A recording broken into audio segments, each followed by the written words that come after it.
Hostile snipers now. Hostile UAV circling. Placing disruptor online. Securing A. Alpha secure. Smoke. Canceled reload! Oh, baby! Gotta do it again! Oh, my God. What's up, guys?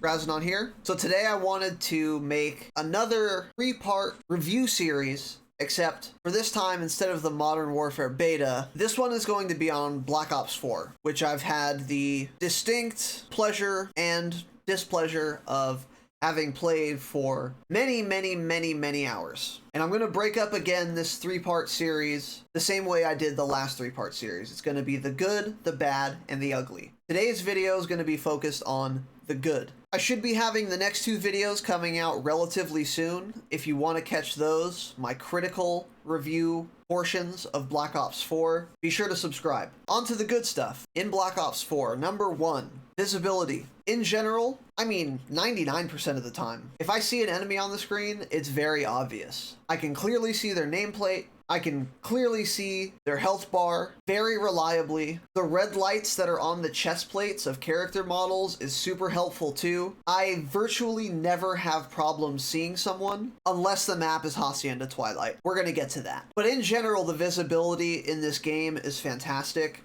In addition to the character models being very distinctive, the maps are well lit and the brightness for the game is in like a pretty much perfect spot. It's not washed out, but everything's very clear, well saturated, but not overly saturated. The visibility in this game is pretty much best case scenario visibility as far as first-person shooters are concerned. Up next, we have the weapons. I like the weapons that this game came out with. And I also like how distinct they are and how they all fill the niche you would expect them to. For example, you would expect an SMG to be better than other types of weapons in really close quarters situations or on really small maps. And it turns out that's true. SMGs are really good on hardpoint. They're really good when you turn a corner and someone's right in front of you. So the weapons behave as they should. Assault rifles are just decent, balanced, strong at most ranges. The fact that not all weapons have the same attachments, I know some people are critical of that, but I actually like it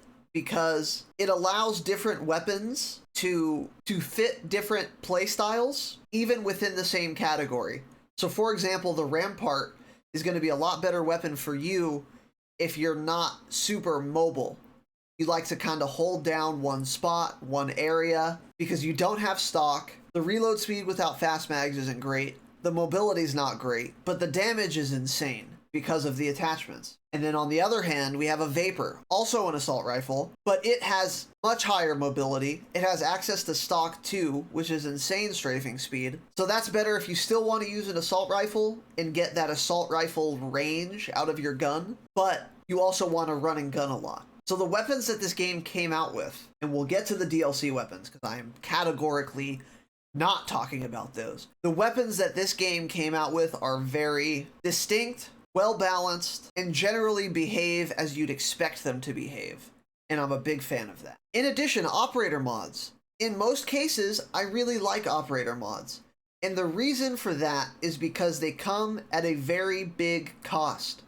You have to spend 3 create a class points for 1 attachment. Given how powerful most operator mods are, I think this is a worthwhile trade-off that makes the operator mod neither too strong nor too costly. Now, there are certain operator mods that are too strong, and we'll get into those.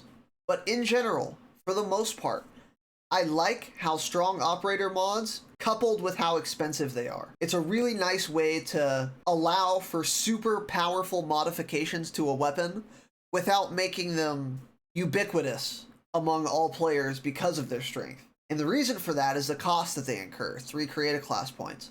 So I'm a big fan of the fact that they added operator mods as kind of this additional avenue you can take to really customize your class and set it apart from other people. The maps. I think the maps are, in general, pretty good. A lot of the original Black Ops 4 maps that released at the same time the game launched. They're solid maps. I've come to love a lot of them. I think they are strong.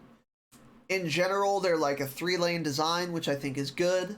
Harkening back to the visibility point, the visibility on them is perfect. The maps that are in this game, again, when the game came out, are well designed, well made, and perfectly serviceable as far as I'm concerned. Up next, the movement. The movement in this game is one of the best things about it. It's really fantastic. It's really intuitive. The sliding is an awesome mechanic that's super reliable. I never have hiccups with it. It always performs as expected.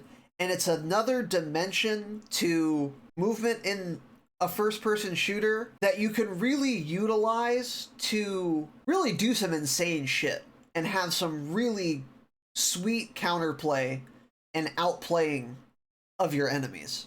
Sliding and shooting is a viable strategy, although it comes with the penalty of not being able to ADS while sliding, but at the same time you're shrinking your hitbox and moving quickly into an area in a relatively unpredictable way. So basically the sliding is neither overpowered or underpowered. It's just situational.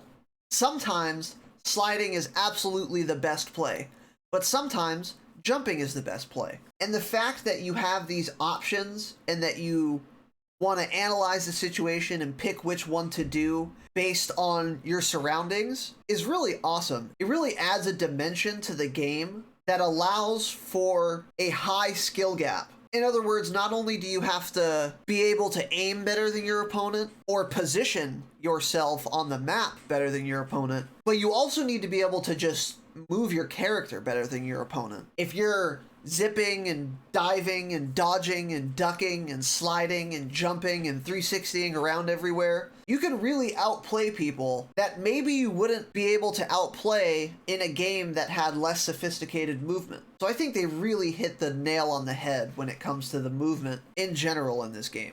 Next up is the Pick 10 Create a Class system. I know this isn't new to Black Ops 4, but I really like the Pick 10 system. I think it's awesome. You can play with whatever perks you want, whatever attachments you want, whatever scopes you want, but you only have 10 points to spend. And with the addition of wildcards, where if you want 2 of one category of perk, or if you want 3 or more attachments on your gun or an operator mod, it's going to cost you extra create a class points to really go all in on one particular subset of create a class.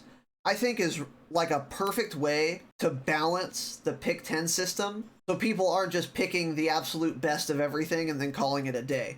Because if you want to do that and go all in on weapon attachments, for example, you're going to be incurring extra costs by having to spend many of those points on wildcards. So I think the Pick 10 system was done really well here. I think it allows for a ton of customization, and it really isn't very cookie cutter. I mean, you see different types of setups all the time. Even among like the highest level players, a lot of them run very different classes, and you're allowed to do that when the Pick 10 system is as sophisticated as it is in Black Ops 4. And lastly, something I would have never thought to include in this video until I had played in Modern Warfare is the sprint out time in general / the Gung Ho perk. Now Gung Ho is a perk 2, it's a green one, that increases your sprint out time, which basically means the time from sprinting to aiming down sights with your weapon, or being able to shoot your weapon. Even if we set aside Gung Ho for a second, I think the sprint out time is well balanced in this game in that you can't just start immediately blasting people. There is a small penalty, but it's not such a heavy penalty that running and gunning becomes overly burdensome. You can totally be camping and do well in this game, and you have that advantage of not having to incur the sprint out penalty. But at the same time, if you're sprinting around a corner and you see someone, the sprint out time is fast enough to where you absolutely have the chance to still be able to kill that person. In other words, there are 2 viable playstyles in Black Ops 4, running and gunning and camping, and that's great. The more varied types of playstyles that are allowed in a game, the better for everyone. Because number 1, your preferred playstyle will be viable, and number 2, your experience against enemies will be more varied and therefore more enjoyable and more engaging. You're not just going to always be running into everyone running and gunning because that's the only good thing, nor are you going to be playing matches where everyone's camping because that's the only good thing. I think the addition of Gung Ho to eliminate or significantly reduce that sprint out time, it allows for that run and gun playstyle to be just as effective as like a camping playstyle, and it makes the cadence and rhythm of the game in general to be faster, but not too fast. And again, it results in that varied experience every match depending on the types of players you're going to encounter, because both the running and gunning or the more stationary playstyles are both viable and well supported in the game. So that's going to wrap it up for the good section of this 3-part year in review series. Again, make sure to subscribe if you want to catch my critical review of Black Ops 4. I've got 2 videos coming on that. I would like to know what you guys think. Leave me a comment. Tell me what else you really liked about Black Ops 4 that maybe I forgot to include, or maybe I don't think is that good. If you hated this video, leave me a thumbs down. If you liked it, consider pressing the thumbs up. I would really appreciate that. And again, make sure you subscribe if you want to see parts 2 and 3. In addition to those videos, I make Call of Duty multiplayer videos all the time on this channel, and that's the only thing I'm going to make videos on. Call of Duty multiplayer from the PC player perspective is my absolute niche, and I have a wealth of knowledge in this regard. So if you don't want to miss out on me sharing this knowledge, on me imparting this knowledge onto you, make sure you subscribe. Thank you so much for watching. I hope to see you in the next one. You can catch me at my Twitch at twitch.tv/Razanon, where I'm live every goddamn day. And I'm super interactive with my chat, so if you're able to catch me there, come say hi. We can for sure chat, because that's the entire reason I stream. I love to do it. Thanks for watching, have a great day, and as always, young kings, stay humble.